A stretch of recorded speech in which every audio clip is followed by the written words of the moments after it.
if it's not high def, it's probably on this end. Yeah, no, no, no, But no, no. It was just the record button. Nice. Look at you, man. Well, Bill, this is that, awesome, man. Uh, so the first thing I have to mention, because obviously you're in New Zealand right now. So how did yes, you that's crazy. What we'll talk about your beginnings, and you grew up in Nashville, like in the heart yep. of the city or in the suburbs? Just south. What's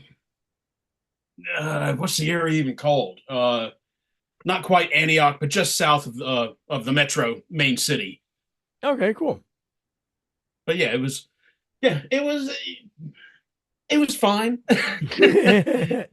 It was fine. It was the makeup effects wasn't really a thing at the time, so it was Oh, sure, yeah.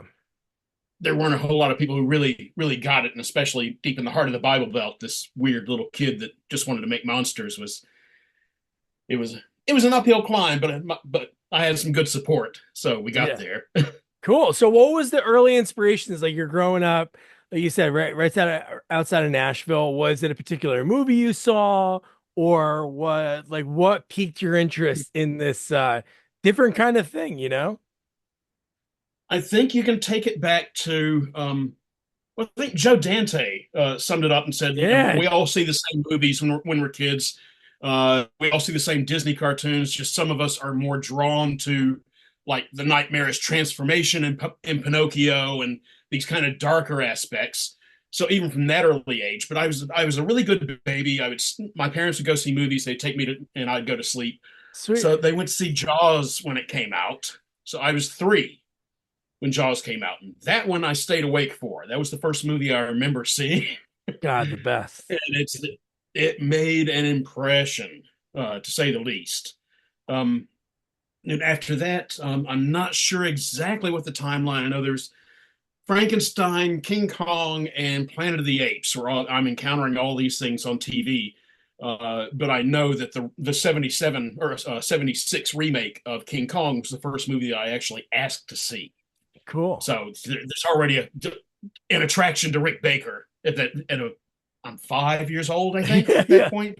yeah. And like Star Wars, the whole reason I wanted to see Star Wars was because Chewie was in the trailer, and I figured it was another Planet of the Apes kind of thing. Yeah, yeah, yeah. But then I would see Star Wars, and that just warped my little mind. That's I've never recovered since then. Knew from Star Wars and Empire, started watching all the behind the scenes stuff that was on TV. That I mean, it was an event when they showed these Oh making ofs yeah. on TV. But yeah, so that got me interested in doing some kind of special effects. And then it was American Werewolf in London when that came out. That's it. All right, specifically makeup effects, and Yeah, we yeah, really yeah. focused American Werewolf in London and Thriller. I think like the next year 100%. was I've that was talked to probably like 15 special effects guys over like the last 5 years. And those are the touchstones that you mentioned, like the Planet of the Apes. yeah. Obviously Rick Baker. I interviewed this guy, Tim Lawrence. He passed away like a few years ago, but he was in the Thriller music video. He worked with Rick Baker, and Rick liked the way he did. Like he's on the cover too. If you look at the VHS, he's like the blue one with the big belly, and Yeah, he yeah, was yeah. just The Tor Johnson. yeah, yeah, yep, Yeah, that one. yeah. I think So Rick was like, "Hey, Joe, what can you do? Tim, show me what you can do," and he did it on himself. And he's all right, great, you could be in it. that's amazing. No, it's mushy little brains, all of us, all of this generation. So grateful to have grown up when I did. These things are if I weren't the age that I was when Star Wars hit, who knows? I mean, and so Yeah. many of us would may have taken different courses, but you know, Star Wars and King Kong and Planet of the Apes that they derailed a lot of life plans for little Yeah, ones. right. So you see American Werewolf in London that you say that's what I want to do, like the special effects, makeup effects. So what was your Yeah. first thing from there? Was it trying to do things at home or Yeah, well, I started sculpting and so I had sculpted from like kindergarten and drawing bloody apes and bloody sharks and all this stuff. nice? There were many parent teacher conferences. Luckily, medicating kids wasn't a thing at the time, so it might have been a very different course as well if I were born in a different age of medicine. Yes, yes, yes, yes. But yeah, so they didn't know what to do with me. So they said, well, he's doing something. It's creative. Just keep encouraging that. So I'm not sure where I started making these weird rough appliances out of tissue paper and model airplane glue. So that, I mean, they were about as flexible as a corn chip, but it was the only thing that I knew how to do, and it was the materials that I had access to. So I started doing this stuff. Then of course stumbled across Fangoria. We'd go to Yeah. the mall. I'd spend an hour in the bookstore while my mom's off doing other stuff, and just right to the Fangoria covers every time. So I just stand there in the aisle and read them. There's no way I would take that home. Yeah. Yeah. you know, the centerfold pullout of Videodrome with the guts exploding out of the TV. Not something that would have gone down real well in my Yeah. house. Yeah. Yeah. Yeah. So I would sneak and read these on the newsstand, and then eventually, uh, once my dad realized he wasn't going to change my course, it's I'm interested in monsters, and that's just it. So he went out and found a local makeup artist for me.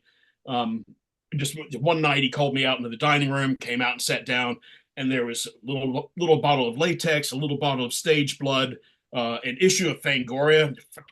That blew my mind. Wow.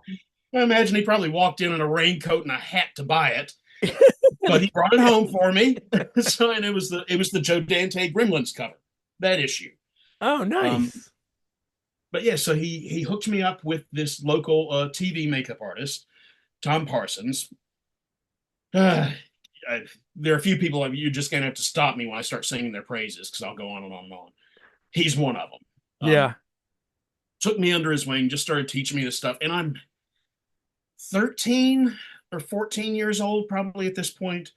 Um, but he teaches me the basics of how to make a mold. So the first thing I do is sculpt a werewolf mask. Uh, my dad helps me mold it, pulled out a rubber copy of that, and we're off. And then it's latex and tissue paper and latex and cotton and a couple of good friends who were very willing subjects. Let me stick stuff to their face, and I'm sticking stuff to my own face all the time. And I'm sure I still have liver damage from the stuff that I experimented with in my my bedroom when I was a kid. I'm making dentures with monomer, with actual denture material, but I'm pulling them off the molds way too early and sticking them in my mouth, and it's the chemicals are tingling and burning on my gums. It'll stop, but they look cool. So we suffer for our art, but I didn't know any better. And if I didn't do it, I would have died. So Yeah. that was my option: poison myself slowly or just die. That's cool. Your dad did that. That's awesome. What'd your old man do for a living? He was an artist, Oh, okay. pen and ink artist for a living. He did well. Always used to tell my school teachers, "What do your parents do?" Well, my mom works in a slaughterhouse. My dad's a stripper.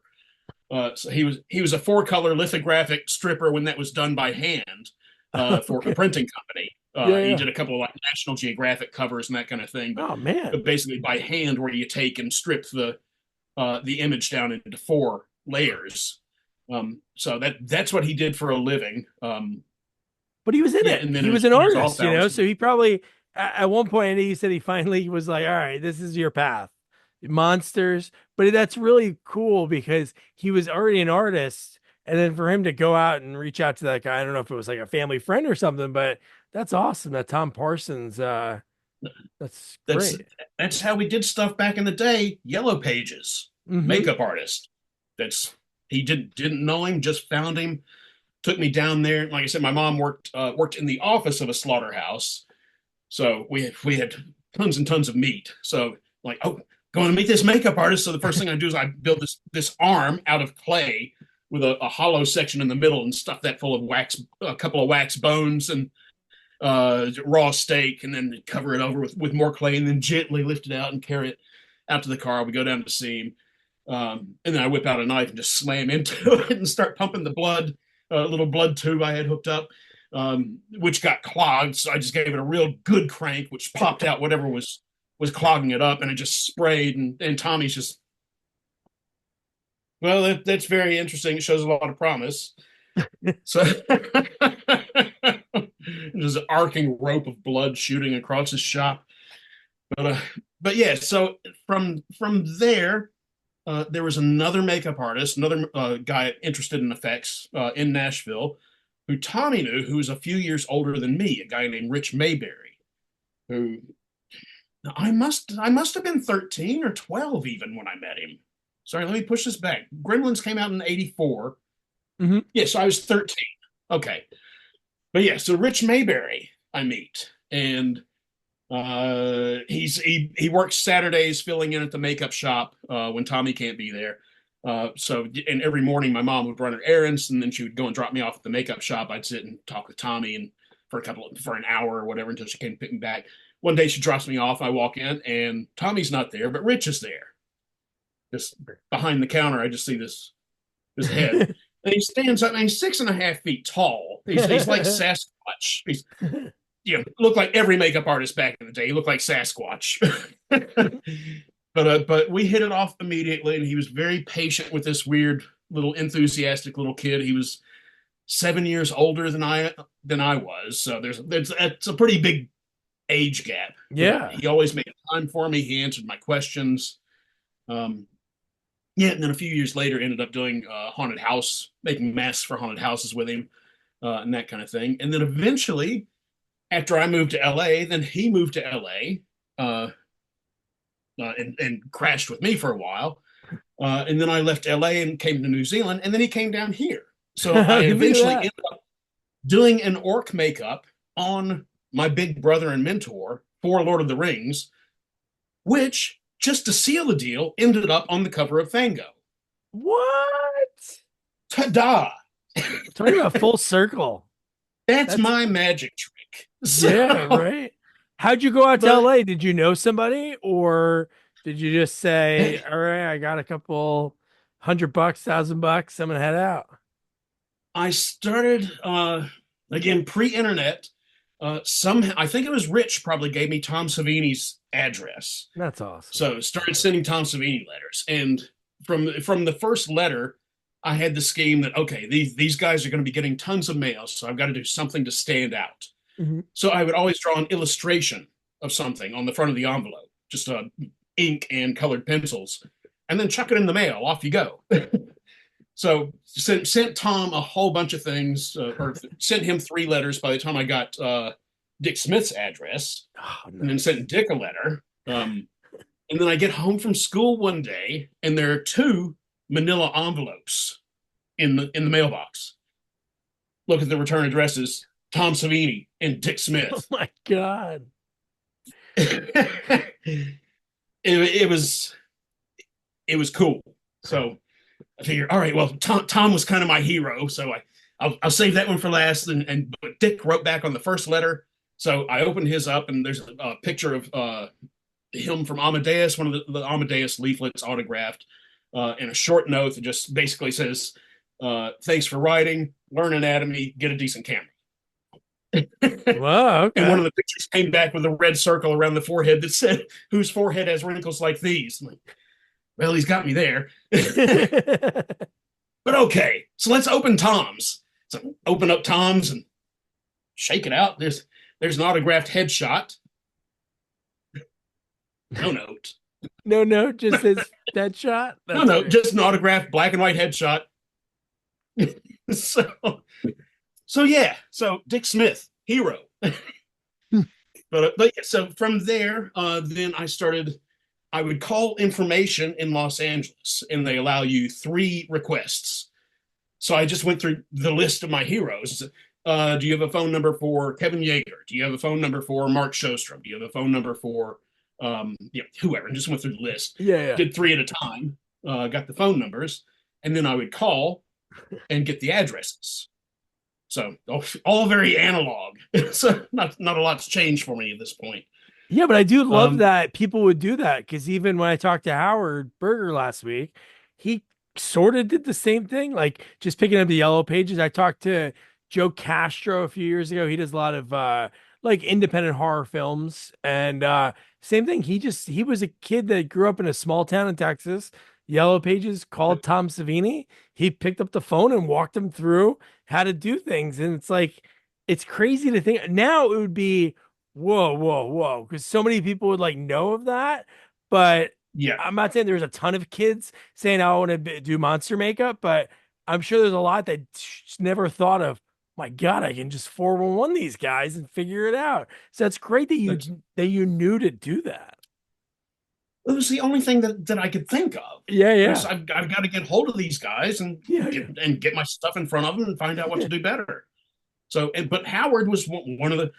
I sent out tons of letters and photos, and each one of them had a hand drawn illustration on the front of the envelope. Only a few of them wrote back, but those few, Mark Shostrom, Caglione and Drexler, Howard, uh, that might be the end of the list. So But you're doing this when this is like late 80s because you worked with Howard, you started early 90s. So this got to be the late 80s that you're doing yeah, this? yeah. So this is 85 to 87 that I'm doing this. Well, up to 89 because I graduated high school in 89. So I'm doing this all through high school, and it's expensive too. Yeah, yeah, It's not digital cameras. You're okay. Do the makeup, and now we've got enough film to take 5 pictures. yeah. Send that off, get them developed, see if any of them come out good. One or two did. Send those off for reprints. Get 10 copies of reprints. Put them in 10 different envelopes and send them out. So it's it wasn't the age of Facebook. But it's Then where better you just because there's more of a process because nowadays it's like you take the picture with your phone, you're done. There's no like pay wait. Like my daughter and my son, they're 5 and 2. It's like patience. Like they in the car in 5 minutes are like, all right, I'm bored. It's like, whoa, whoa, whoa. We used to look out the window for like hours and just like think of stuff. So yeah. yeah. Yeah, no, it's patience and consideration Hmm. as well. So you really thought about what you were doing. And I think this translates to digital effects and design and all that as well in the modern day. But just when you did stuff analog, decisions had consequences. Hmm. So you really consider what you want to do and then do it instead of, all right, well, try it, then you can undo it. Try it, you can undo it. See what I'm saying? Sorry, I'm Yeah. digressing already, but No, no. yeah, it was just a different way of thinking. And at this point, I've gotten so many just blind friend requests from people that don't even say hi, let alone introduce themselves. Oh yeah, I Just know. so it's just such a different. I'm so grateful again to have grown up when I did because it taught me so much. Um, and it's just lucky to be born at that time because it was Yeah. really that 80s, that late 80s period was the rock star period.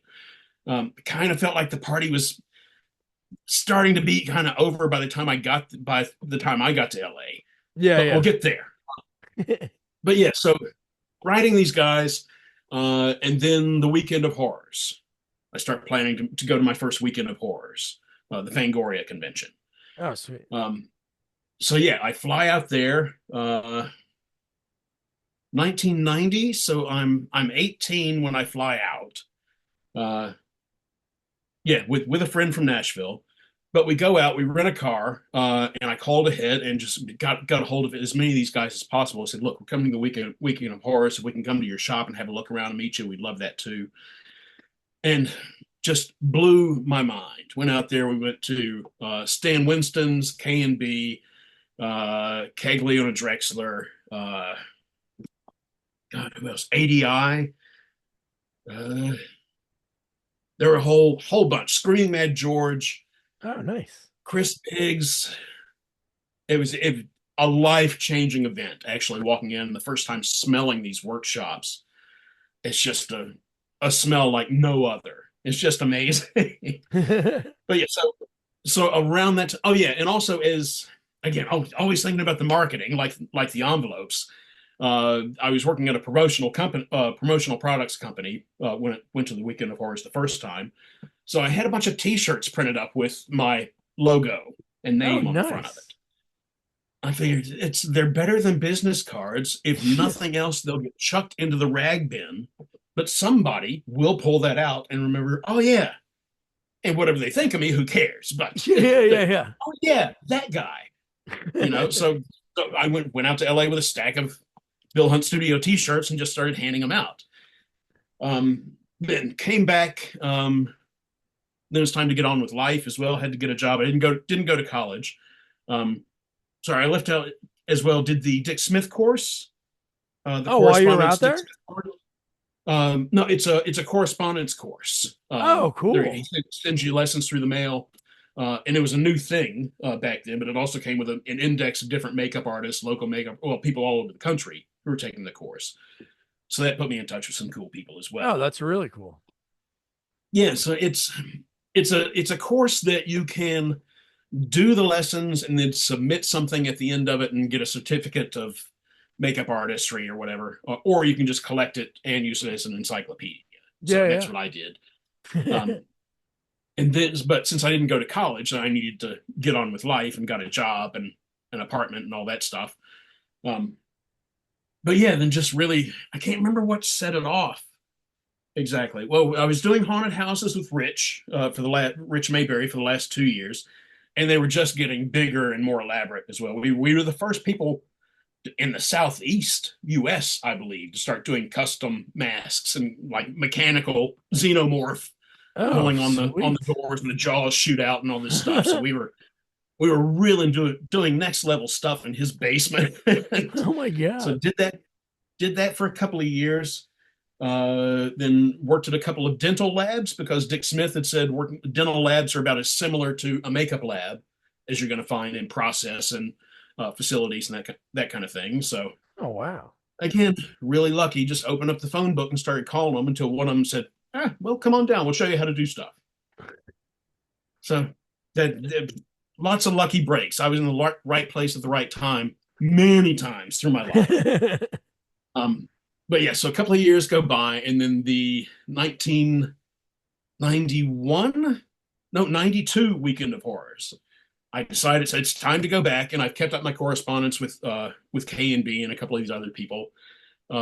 Texas Chainsaw Massacre 3 has come out, and I love that. So I've made a Heck yeah. Leatherface mask, made myself up at it as him and taking pictures and all this stuff. So I go out to the 92. Yeah, I'm sure. Yeah, it was the 92 because I moved out there that year. 92 Weekend of Horrors. I was at a job where I was at another dental lab where I couldn't really tell them that dental labs weren't my life. Yeah, So yeah, yeah. I had to very much keep it on the down low. There were just two other people in the lab who I was friends with, who I told about it and said, well, I got to go out there. And I can't miss any work. So I bought a ticket to fly out on Friday evening and fly back on Sunday afternoon. So I was in LA for less than 48 hours. The week before the Weekend of Horrors, the LA riots break out. Oh shit, yeah. So I'm watching the city burn. We're watching the city burn on TV in the break room at the lab. And my friend, who knows I'm going that weekend, says, boy, I'd hate to be out there about now. Yeah, me too. But I had to go. And I'm glad I did because I went out there, had my Leatherface pictures, found Jeff Burr, showed him the Oh, sweet. pictures, Nice. found Dave Scow, showed him the pictures. And these started friendships that lasted my whole time through LA. I still keep in touch with Dave Scow. Um, yeah, and K and B, of course. I'd really kind of started to focus on them. I had a real good correspondence with Howard and Bob. Hadn't met Greg yet. But yeah, so we've got the haunted house coming up that year. But Howard says in May, if you want to come out, we'll find a place for you. We'll find a job for you. I said, cool. Well, when? He said, the sooner the better. And then I go and tell Jeff Burr because we're conversational at that point. He said, Howard told me to come out. And Jeff says, cool. Well, come out. That's what you got to do. I said, yeah, but I got to save up money for this and I got to have a car. I got to do this. No, just come out and crash on somebody's couch. Crash on my couch. No, shit. Okay. So Yeah. I fly back home. Well, Howard's going to give me a job, and Jeff Burr said I can sleep on his couch. Um, So I call Howard and I keep bumping up the date. I said, well, I've got to stay till after the haunted house. I want to finish it this year. He says, that's cool. Sooner the better. Okay. I call Jeff and say, all right, well, here's the plan. No answer. Leave it on an answering machine.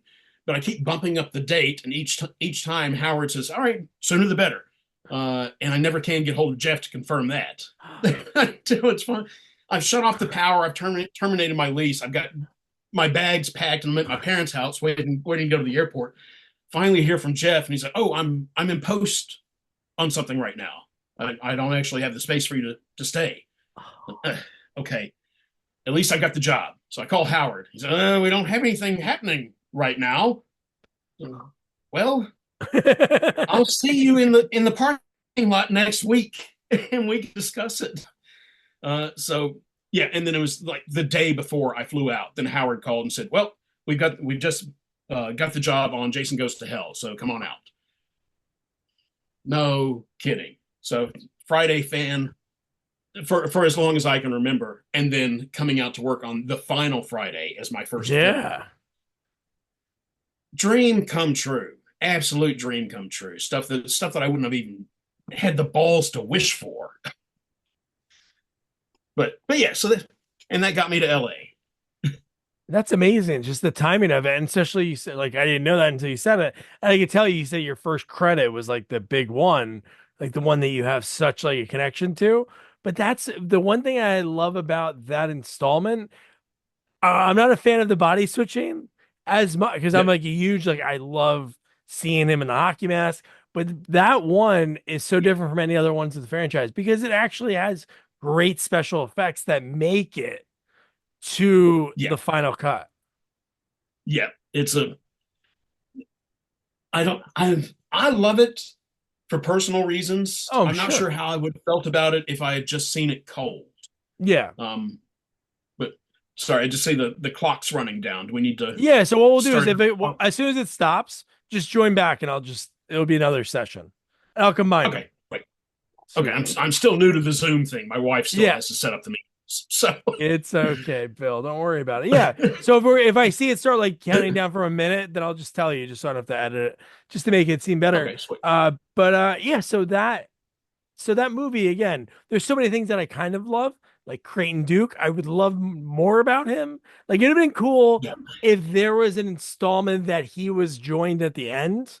Like say if he was in Manhattan for some reason. And then because I love Jason Takes Manhattan because I'm from Jersey, even though they're all set in yeah. Jersey, like Okay. this Yeah, thing about him being in Times Square, even though it's only for like a few minutes of the film.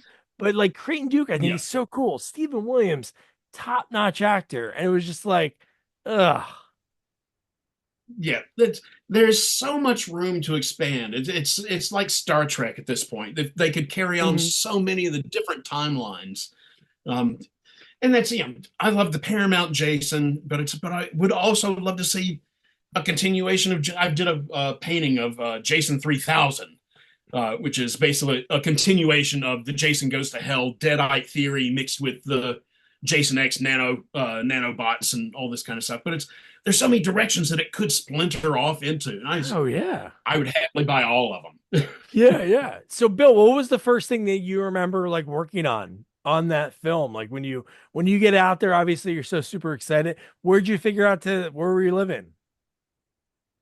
I got a motel and a Nice. rental car, Heck yeah. so couldn't afford it. Lots of credit card support from my mom at the time. Oh, Yeah, nice. I think I was making $70 a day. I think my expenses were like 80 or 85. So, but I was out there. I was Yep. doing it, and I was working on the final Friday the 13th. And they had actually been working on it. I guess they went on hiatus and then got started again when Howard called me. So a lot of the stuff was already done. So I'm doing a lot of mold stuff. I pour up a lot of hockey masks.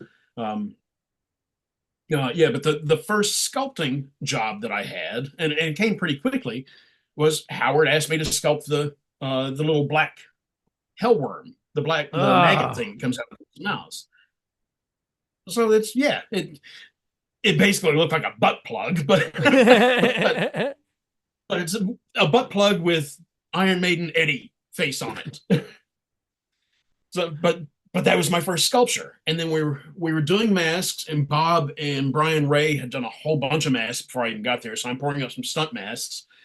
And then at the last minute, they decide, oh, after the explosion, there should be some kind of other damage to his mask after the opening explosion. Yeah. So I did that basically. Bob came over with a Sharpie and said, just do it like this, and drew a little lightning kind of shape out of the side of the face. So, but I carved it and made up a few of those unknowingly that was the mask that was going to be seen for 95% of the time that Jason was on screen for the movie. That's awesome. So that was on the cover of Fango, and specifically my mask. My God, where do you even start? I know. You know, That's crazy. but yeah. So at that point, I had moved out there. I'm staying in this hotel a block away.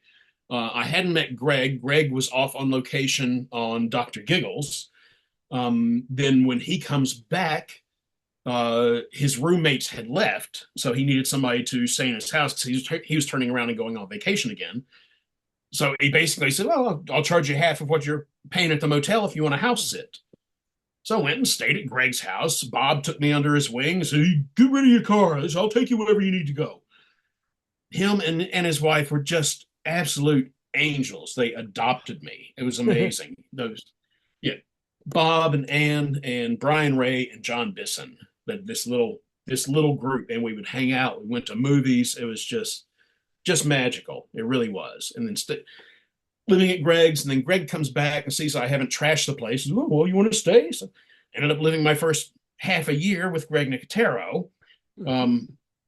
And just Squid Kid, already the collection that he had assembled, these leftover prop heads from Day of the Dead, casts of Raoul from Creep Show, and all this stuff. I'm looking at this is amazing. So yeah, it was quite the introduction, really. Yeah. Howard told me that Greg's a keeper. He likes to keep a lot of the things he works on. Howard's not like really Yeah, a keeper. He doesn't have a lot. yeah. It's I've got only what I've been able to make since we've been in this house because Yeah. it's you move across the country, most Yeah. of your possessions go. You move 100%. to the other side of the world, the rest of them go. So Yeah. always these big leaps of faith. I was always a little envious of the people who were born and raised in California because they were home. It's a lot easier to do that from home. Whereas I'm out there by myself. It's a 4-hour flight back to Nashville. It was a little scary some of the times, but just being willing to take those leaps, it's just made dreams come true, you Yeah. know? And I think it's fight or flight because maybe if you lived 30 minutes away or an hour away, like car drive, and you're like, it's not working out.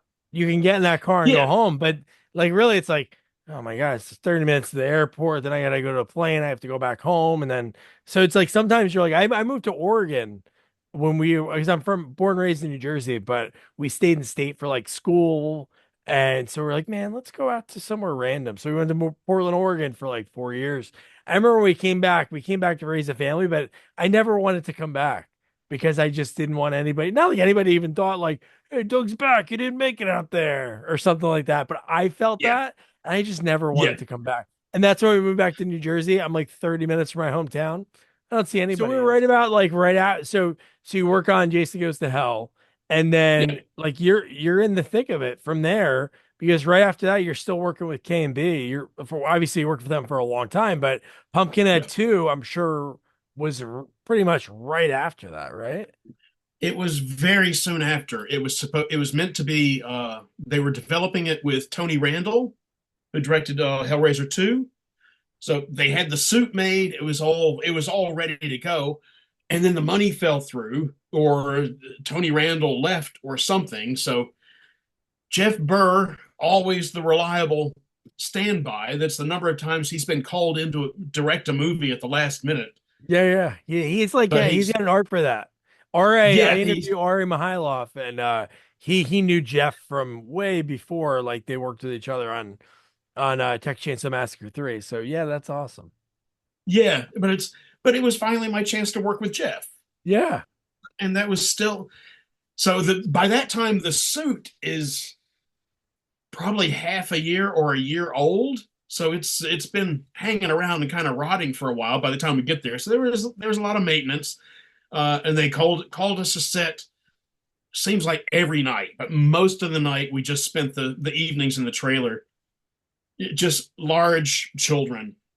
That's the only explanation I have for it. They eventually had to assign us our own PA, just to specifically keep our trailer quiet. Because we're there, we're bored all night, and we find ways to amuse ourselves. And Mark McCracken, who was in the suit, it was the first time working with him as well, and he's one of the funniest people I've ever met. He's just an enormous sweetheart. So we had a really good time on Pumpkinhead 2. Pumpkinhead 2 is probably still one of the best times I've had on set. Oh, cool. Yeah, but yeah, there was the first three. There was Jason Goes to Hell. The next one was Skinner I see with that on here. Ted Yes. Raimi and Tracy Lords, which was cool. And yeah, only found out later that the director was partnered with Heidi Fleiss, the Hollywood madam who was running prostitutes on set and all this. I'm like, Really? well, Wow. where were my hookers? Yeah, where were they? Yeah, yeah. I need a better contract the next time. Yeah, yeah, yeah. But yeah, so and then from there on to Cyborg 2, which was God, I can't even remember who directed that, but got to meet Elias Koteas. That was one of his early roles. Oh, nice. Billy Drago, who I'm He's character great. actor from. Yeah, that's I loved him since I saw Windwalker when I was really young. I Yeah. don't know if do you know the film I don't know. Windwalker? I don't know Windwalker, but he's one of those guys that is in those B movies that you'd watch that would be on like Yeah, Monster Vision kind of stuff. Yeah, he's always in those different type of The movies. Untouchables. Yeah. Oh, Uh, yeah. Yep. And then he'll show yeah, up in something big. yeah, and it's so he's Cyborg 2 was not one of the big things, but it was just it was so cool to meet him. We were shooting on a battleship and shooting nights, so most of the night I just spent walking around exploring this battleship in the dark. That's You know, awesome. that again, always called to set and just spend most of the time waiting because Yeah. I started to learn very quickly. But yeah, and Jack Palance as well. Met Jack Palance Oh, on that. wow. That's cool. Yeah, wouldn't trade that for anything. Um, but yeah, so and then from there it was Pumpkinhead 2, In the Mouth There's of in the mouth of Madness. yeah that yeah in the mouth of madness with K and B, and then right in '94 as well. Again, I don't know if you were a Freddy guy too. I'm sure you were, but then you worked on New Nightmare. Yep, there was got to sculpt the Freddy tongues, the long tongues, the long extended Yeah, tongues, and also the little forked tongue for that one, and painted a bunch of rubber eels. cool. So that Oh, was the but it eels was when they looked at it was like in the no, these were the ones when they're in hell or in the dream hell Mhm. world, whatever it is, and they kick over. There's like a big flower pot or an urn full of water or something, and it spills, and there are eels that spill out of it. Cool. So yeah, just painted those. I was on set with Howard a couple of nights. Didn't get to meet Robert England, unfortunately, um, but was on set with Howard the night that Heather's husband gets killed in the truck. That's a Uh, rad scene. I just rewatched it again because we were going to talk. And wow, that is such a it's so cool. You worked on two of the like Mount Rushmore of like slashers. And like it's so crazy how they're totally like, hey, we're gonna try something different.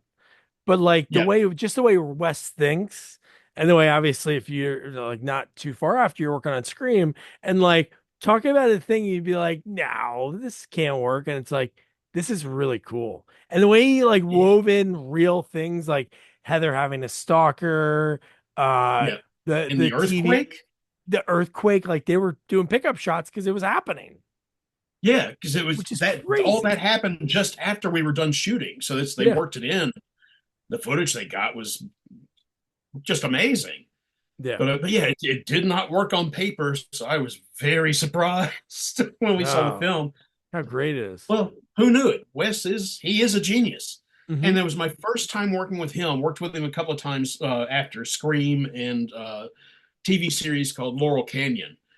But Wes just, geez, what an amazing, lovely, intelligent, humble dude. He was just incredible, and remembered my name from one project to the next. That really meant something to me That's as well. important. Yeah. Worked with him on New Nightmare. The next time I saw him on Laurel Canyon, he remembered my name. That's pretty cool. Yeah. Um, And he got to but be in yes, the movie. You got Bob Shea in the movie. Lynn's in the movie. And then oh yeah, and another woman that was on working with all the nightmares. She even had a little part in the movie. She was like, "Oh, hi Heather, thanks. Bob wants to see you." And it's like so cool that they made this whole like meta. And I think it just maybe because that worked, then he was like, "Oh, this Scream movie is gonna be so meta." But I'm sure he didn't know what was gonna happen from that. So like when you work on like Scream, for instance, like uh what were some of the things that you worked on in that movie? I was I was basically babysitting on set for that one. Yeah. That's Greg and I went up together, and I think he stayed for 1 or 2 days. I was basically there to I was there to do the effect of Rose McGowan when she gets caught in Oh, cool. the dog door. So it's the Rose McGowan puppet, and I was there to pump blood and all this stuff. Ended up never shooting it the whole time I was there. Did do the slit throat on Earl Brown, the cameraman Oh in the yeah. van, Uh-huh. which I'm not sure they may have redone that. So I'm not sure if that's mine that's on screen 100%. But I did apply it and did it, and we shot it. Um, uh, so yeah, I think, and that was mostly it. But we were shooting nights and not doing anything. So I would basically just sleep in the trailer. If they needed me, they'd come and knock. So then I had my days free, and it was just north of San Francisco. So it's the first time I've been up to that area of California. So went out and drove around and explored a little bit during the days, and went to set and slept at night.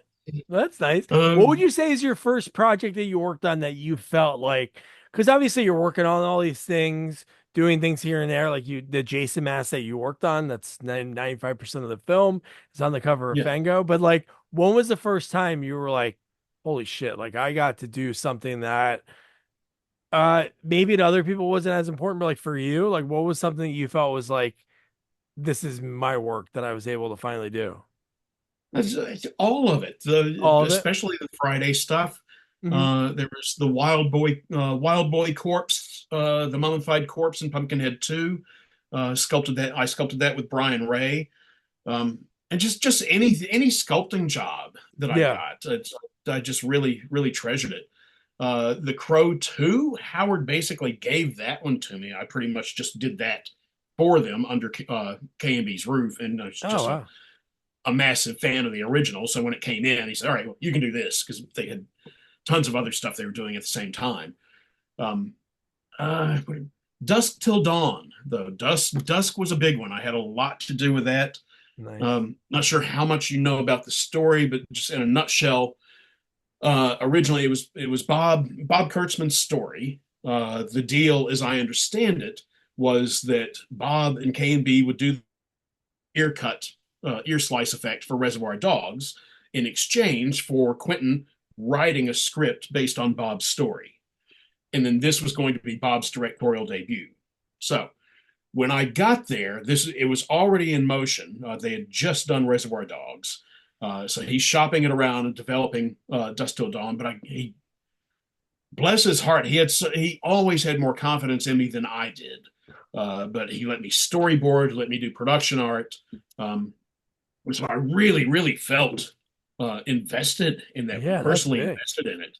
Um, and then I ended up, I went off to work for Andy Clement for a little while, which was Andy Clement and Rick Lazzarini, and both of them just lovely sweethearts. But Andy Clement then years later takes over the Dick Smith course. So he's currently running the Dick Smith course since Dick passed. Oh, okay, Uh, that's cool. I learned tons of stuff from Andy, but while I was at Andy's, then the call came through. Uh, Bob had tried to shop around Dusk Till Dawn, then it finally just didn't happen, so he sold the rights back. And then they bring on Robert Rodriguez, and then it's all a go. Yeah. So as soon as that goes, then K&B goes into full gear, making dust stuff. So I came back and joined them for that because I just could not be involved with Yeah, Dusk. yeah. Yeah. But yeah, so Dusk is very very dear to me.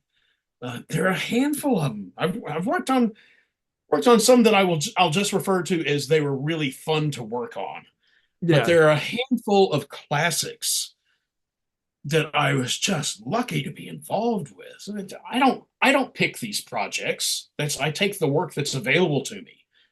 But Jason Goes to Hell, Dust Till Dawn, 30 Days of Night, two of my favorite Oh, vampire films I I got to love work 30 on. Days Tonight. Yeah. It's right place, right time. And somebody down there likes me. Somebody That's down all there likes me. I like that. that's all I can think. So how did it come to, because obviously you're in New Zealand now. So Yeah. was it late 90s? How did you get connected to work on Lord of the Rings? Is that what brought you over, or were you there for Yeah. something else? That's what brought me over. Um, when when Weta got the job to start developing Lord of the Rings, um, so we had done the debut episodes of Hercules and Xena at K&B. Oh, okay. And then after those, then Weta took over doing the day-to-day, the series work for it. When they got the job for Lord of the Rings, then they had an exclusivity contract, so they had to give up Hercules and Xena. So that went back to K&B. Um, so the first stuff that we did, the location gig, they flew me and Melanie Tooker down here, and Mark Finiello was with us as well. All these names, man. Thank you. This is helping me remember stuff. Good. Yeah, I love Um, it. but we came down here to Auckland, and my friend Gino Acevedo, who I met on uh, In the Mouth of Madness, he had already come down. And he was doing a trial stint at Weta, painting stuff up. Peter Jackson had specifically asked for Gino. So he's down here doing that stuff. I come to Auckland. They're in Wellington. It's an hour flight. They're basically opposite ends of the North Island. So Auckland's at the top, Wellington's at the bottom of the North Island in the middle of the country.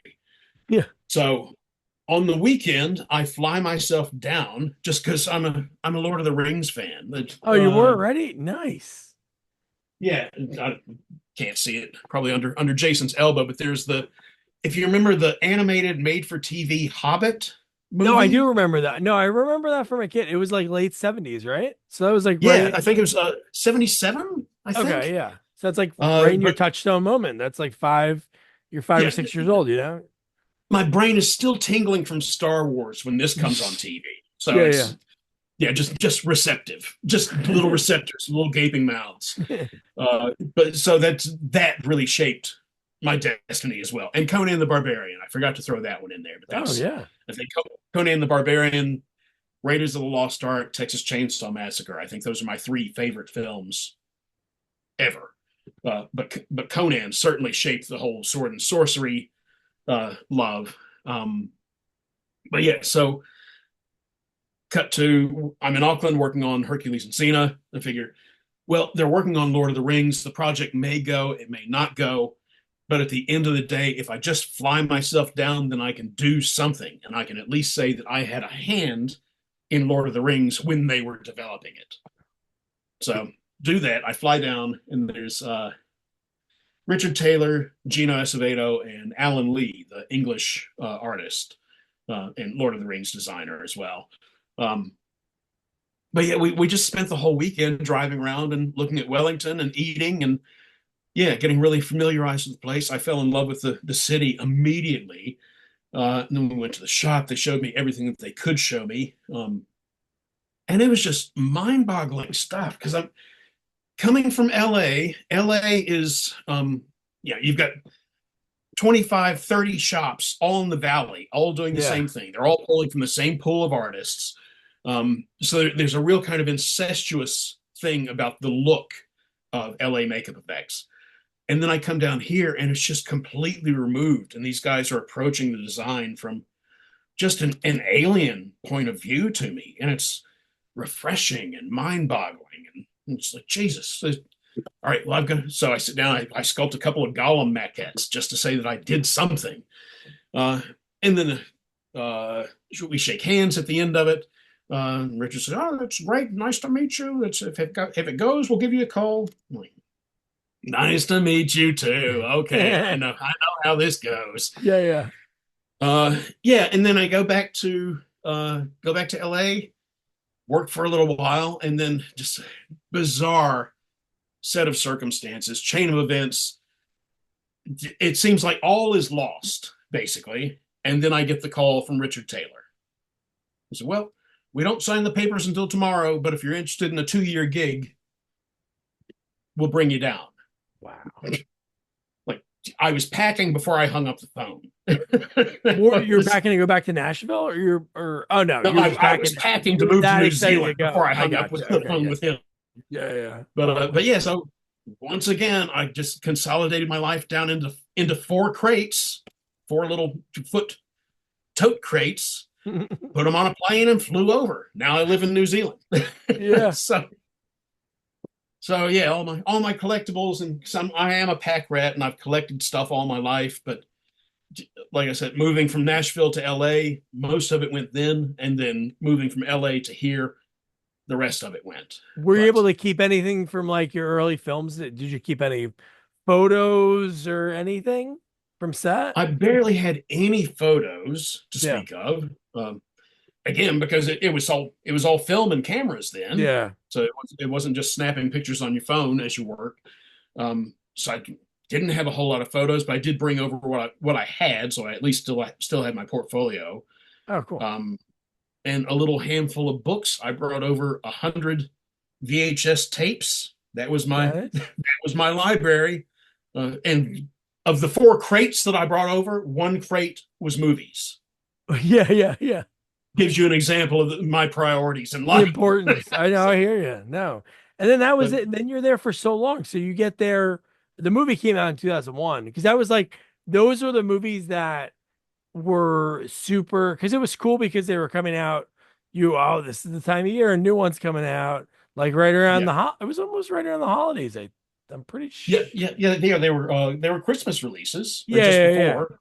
18th So that was to like my 20th high school December. years, freshman, sophomore, and junior year. I remember it was like this big thing where we go see like the first showing. So you're out there for all those movies. So that's what's crazy about it. So you started working on that, or they started working on that probably when you saw that stuff, the Gollum They mask, were like when you working were on visiting it. like a year or two before. Yeah, they were working on it, I think, from the end of '97. And then I moved. I moved here to stay on November 1st, '98. So I missed the opening night of the Kiss Psycho Circus show in LA to move here. The show was on Halloween night. Almost. That was a hard decision, but if I had might money, have I been, probably would have gone. 2 years But of work or Gene Simmons. I think I gotta go 2 years of work. Tough. It's not an easy call. I know. But yeah, so I came over and the 2 years went by in a flash. That's the idea was we'd spend a year building the stuff, and then the second year would be on set filming it. And that's basically how it worked. We started shooting, I think, September of '99. Yeah, and went right up to the Christmas break. But then at the Christmas break, they had like a 15 or 20 minute reel, just a rough cut reel of the stuff that we had shot, put together. Temporary soundtrack, like Braveheart soundtrack. But in particular, they had some of the Moria Orc stuff, and they had the death of Gandalf.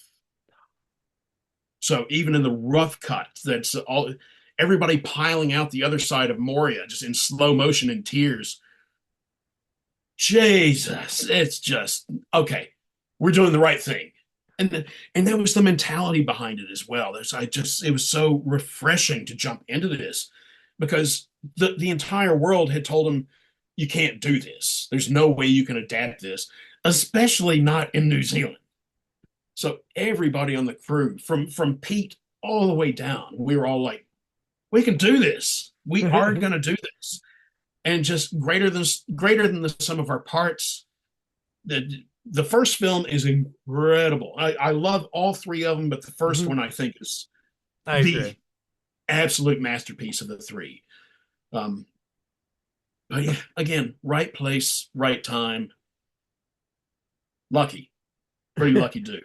So for I'm a so pretty after lucky the dude. 2 years, what like were when you're working on because they filmed a lot of the stuff together. Like Peter probably already got the okay that hey, you're gonna get 3 films because just to be able to do all that within a year, there must have been so much stuff done prior to even that first one being released. Yeah, because we're shooting Mount Doom stuff, so there's Mount Stuff Doom in the prologue of Fellowship, and Mount Doom stuff at the end of Return of the King. Yeah. So while we're on the volcano, we're shooting all of it. But I would say during that first leg of filming, we probably did 60 to 70% of the shooting. Wow. And then the first one comes out, goes through the roof, and then it's just Yeah. blank checks for Yeah. Yeah. reshoots.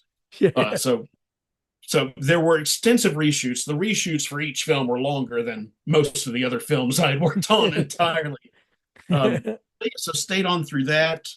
Um, and again, I was just happy for the change of scenery. When I came to New Zealand, the first time I came to Wellington, it just knocked me back that it was just clean and safe and friendly. And after almost 10 years in LA, it was unbelievable. So I never planned on going back. Oh, so you From already had that in your mind, like, oh, I'm staying. Yeah, that's Okay. I was happy to leave. Yeah, yeah. And there was work there. Did you already anticipate or even thinking about that, like while you're working on Lord of the Rings, that hey, there's going to be other things here because a lot of the other stuff was that where their workshop was 100%, or were they going Yeah, around like King Kong? Did you work on that in New Zealand? yeah, it's all in the same workshop. God, talk about another thing. 30 years prior, you're watching the movie, right? I don't know what to tell you. Wild. it's it's just unbelievable because Pete had tried to get King Kong off the ground in the 90s, but then Mighty Joe Young came out and flopped, and Godzilla came out and flopped. Congo. Like a lot of those. Yeah, yeah. They didn't Yeah, work then. so no King Kong, Yeah. no King Kong. After Return of the King, Universal says, "Here's a check. Go do what you want to do." So first thing he does is he goes right back to King Kong. When they broke that news to us, they get I don't know what to tell you. Mhm. These things keep happening to me. And I find out I'm working on Friday the 13th. I find out I'm working on Lord of the Rings. And I find out I'm working on King Kong. And then I'm made sculpting supervisor on King Kong. So we're sculpting dinosaurs and Kong faces. So it was amazing. You know, That's cool. I wish Peter Jackson used the money to make his Freddy's Dead script. Have you ever heard about his Freddy's Dead script? yeah, yeah. Well, there's God, still time. I want to read it. It's got to be. It's one of those like it's just you can't find it. I don't think it's Is anywhere. it not online anywhere? I haven't found. They've in the documentary Never Sleep Again. Like I love that. I watched a Friday the 13th documentary today because we were going to talk, and I'm an accountant, so I'm like I can just listen to it because there's so many great stories from each of the people that worked on it. But no, his Yeah. script I think is the coolest one ever. Like that would have been perfect for then, but that should be the next one that the kids are like, hey, there was this guy Freddie that but Freddy has no power. So these kids are basically taking sleeping pills to go to fall asleep to go like fuck with him. And then what happens is I think he has the strength to kill maybe one girl or something. So I think they kind of stole that idea and in a way and Freddy used that versus in Jason. Freddy. Yes. Yeah. So Yeah, okay. instead of like him accidentally killing someone, he used Jason to do it yeah. But I just love the idea of that. Like these kids being just kids, bored, checking out like, hey, the boogeyman, let's go mess with him, and then something happens and he'd be able to come back. But I just always thought it was wild, like Peter Jackson. Not saying he can't love horror or because he obviously has that background, but to write a script for that and it almost make it to getting made. Yeah. Dude, I wrote a treatment for the Elm Street remake just after Ooh. I heard about Dawn of the Dead. That's I heard about the Chainsaw remake, and then I heard about Dawn of the Dead. Um, this is just hearing that they're being done. That's Yeah, yeah. Dawn of the Dead remake from the writer of Scooby Doo and Texas Chainsaw Massacre from Michael Bay. My hopes were not high on Yeah, yeah. hearing the news. I know. But at that point, I thought, well, they're going to remake everything, and the 20-year anniversary for Nightmare on Elm Street is coming up soon. So I wrote a treatment for it then. I think I showed it to one or two people. Of course, nothing happened, Was it a but it's it was a continuation? Or were you no, writing it a was a remake? remake. It was a Okay. reboot, changed stuff around, um, different characters, slightly different setting. Always Freddy, Yeah, but yeah, just a loose kind of rejigging of the details. yeah. But yeah, they're going to remake everything. But then I had to eat my words when I saw the Dawn and Chainsaw remakes. So was Yeah, quite yeah. pleased with those.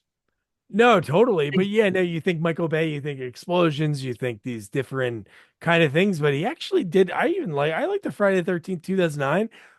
The reason I really liked it is because he gave me an opportunity. Because in Jersey, they don't have a lot of second run movie theaters. Like when I lived in Portland, on like a Tuesday night, I could call you, be like, hey, Bill, you want to go see Friday the 13th in 3D? We'll go, hey, we'll go watch it. Because they have those random movie houses that show those.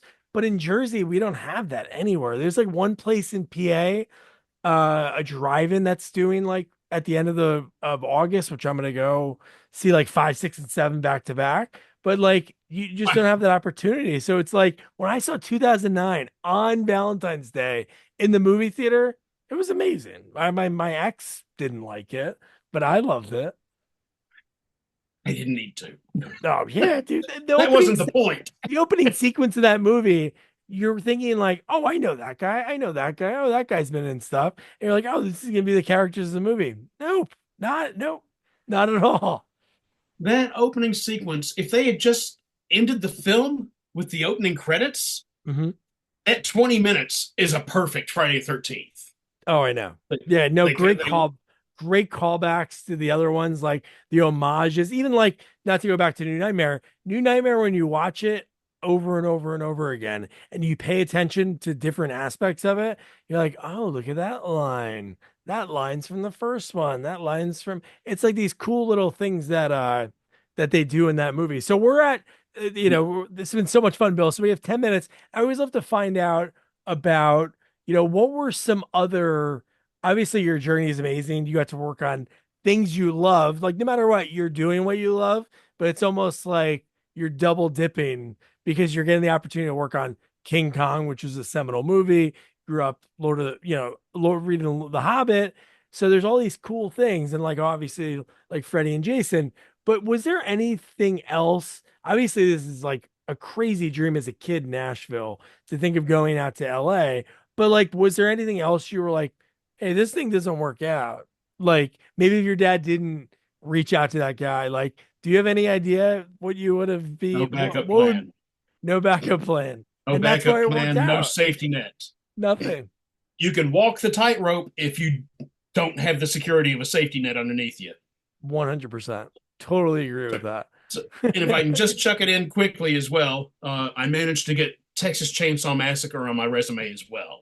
Oh, really? Which one did you work on? That's what like IMDb doesn't have everything. I probably should have looked at the list on your website and which is unlitvistas.com, Yes, right? yep. And Bill Hunt Studio, we have it's the website is it needs help. All right. Well, no, I'll put all the links in the notes. So which Texas did you get a chance to work on? The remake, which I found out when I went to see it Whoa, a few okay. years. I worked on the remake while I was here working on Lord of the Rings. if you remember a movie called Very Bad Things Yes, I remember that. from the late 90s, Yep. seen it? Yes. Okay, spoilers for anybody who hasn't. But the final scene Hmm. when it's, John Favreau rolls out and he's got his legs amputated, those knee stumps. I sculpted those knee stumps. Now I go to see Texas Chainsaw Massacre just completely cold. As a fan, I just want to see what they've done with the movie. This is pretty good. It's not bad. It's not bad. And then Uncle Monty rolls out and they push in on those knee stumps, and I go, motherfucker. You knew right away? Yeah, they're That's very distinctive amazing. sculptures. So it's and K and B just has a vault of molds. So that's they can pull a mold for basically any occasion. But yeah, so I saw that and recognized them immediately and went, well, I've worked on Texas Chainsaw I worked on Massacre. Texas too. Yeah, yeah. I'll Add take it. that to the resume. That's amazing. You see a Yeah, movie and you're like, oh my God, that's mine. lucky, lucky dude. I'm a Yeah. real lucky dude. So it's been a real dream. It's I've lived dreams that I wouldn't have even fantasized about achieving. Um, it's life's been really kind to me. I've met a lot of really incredible people. A lot of people have been really kind to me. A lot of people have helped me because I it's think as you give it back, I think it's the I think it's the golden rule of life, which I try to teach my kids. I remember my golf coach taught me, and it's like the simplest thing, but it's like, you know, treat others how you want to be treated. And like you were always kind to people, and it came back. One thing I have to ask is, so while you're over there, you're thinking, man, I'm working on these things, Lord of the Rings, Dreams, all these other projects come up, and then you run into your wife, and she's in the industry. She works in film. yeah. She was working in the she started working in the design room at a workshop. So we met there. We met just before I went off to do 30 Days of Night. So we met at a party the weekend before I flew out, and then I left for 3 months up to Auckland. But yeah, and then I called her just before I came back and said, "Yeah, we met just before I left. How would you like to go out and grab some dinner?" And luckily, she said yes, and that was 18 years ago. And the So, rest and is history. married for 11 of that. So That's awesome. lucky. And she did. So she was in special effects. So she was doing. That's so cool that you found somebody that loves what you love, and they love that. That's cool. We bonded over the horror immediately. She's a Stephen King fan from way back, so we had a lot and just movies in general. That's our first date was all weekend, Yeah, basically. yeah, I went and picked her up on Friday, and then Monday it was over. But we spent the whole weekend watching Simpsons and Godfathers and Heat, and it's fuck. All right, well, this is the person I'm clearly supposed to be yeah, yeah, with. yeah. This is my person. Yeah, no, totally. Yeah, It's always like whenever you say that weird joke or like a weird thing, or and they get it and they laugh. Like me and my wife are like best friends. yeah, We're married, we have a family and all that, but I just love hanging out with her. Like if it's like a Friday night, I'm like, oh, you hang out with my wife. So my buddies are like, and that nothing against them. They're just like, hey, let's go to the bar with the boys. I'm like, oh no, we're gonna just play a card game or something and just riff on jokes and stuff. same here, man. That's where we're Star Trek or horror movies or something every Friday night. That's our date Yeah. night, and has been for ages. And but yeah, so she went from workshop to Weta Digital. She was there for 16 years, and then she's just left. And then just a weird set of circumstances is starting to corral us back towards making movies. Cool. So we're back to our own productions, and as soon as I hang up here, then I'm going back out to continue storyboarding on Oh, right. what will What hopefully be our genre? second feature. Nice. So what So genre is it? horror, of course. Nice. That's cool. It is it is a love letter to kids going into the woods and get into trouble. Love it. But yeah, so we'll fingers crossed. It's just that's a whole other call and a whole other story to tell you how we got to there. Yeah. But yeah, still making horror, but making our own at this That's point. cool, man. Yo, this has been So so much fun. Thanks so much for taking the time. Uh, Doug, thank you, man. so you made that? So that Jason, you made that behind you? Yeah, yeah, That's cool. yeah. And that actually bookends my career with Jason Goes to Hell is my first, Yeah, which has yeah. got the hell worm squirming out That here, is and then the awesome. next is from Never Hike Alone. Oh, cool. It's so funny So in perspective wise. It almost looks like everything was closer to you, but that's huge. That's awesome. yeah, so that's Pamela's head from Never Hike Alone, or Never Hike Alone 2 and Never Hike in the Snow, Oh my which I God. which I thought was going to be the end of my movies until Until our it own all movies came changed. back. The calling So of you going back. That's every time I think I'm out, pull me back in. maybe you'll work on the 13th. If that does ever get made and it goes into development, I want the old Bill Hunt late 80s to just start making those calls, man. You got to work on that. Call me up. I'll find the time. All Pass right. my number on. Yeah. I talk whoever I talk to from each of the installments, I always say like I've only been lucky to talk to a couple of like the final, like Kevin Speartis. I talked with I can't think of her name right now because I'm running out of time and I want to get it in, but the final girl from the fifth from Friday Five. And I always say, Yeah, like, man, it would be really cool, like get them all together. I don't know how you'd write it, but like somehow the people that survived have to be together for some reason. And then maybe that'd be an epic opening scene. You get them together thinking like, oh my God, this can be their movie. Then you kind of riff from the 2009 and just kill them all just kill them in all. the first 13 Ice minutes. picks to the temples for everybody. Yeah, right. Laura Park Lincoln, she's not able to use her skills that Beekler gave her and it I was just want to see Carrie. Tommy and Tina. I did a painting of that. Tommy and Tina facing Ah, off Jason. that'd be rad. That's what I want to see. Well, But hopefully Doug, man, they'll this has been awesome. I really appreciate cool, you man. asking to have me on.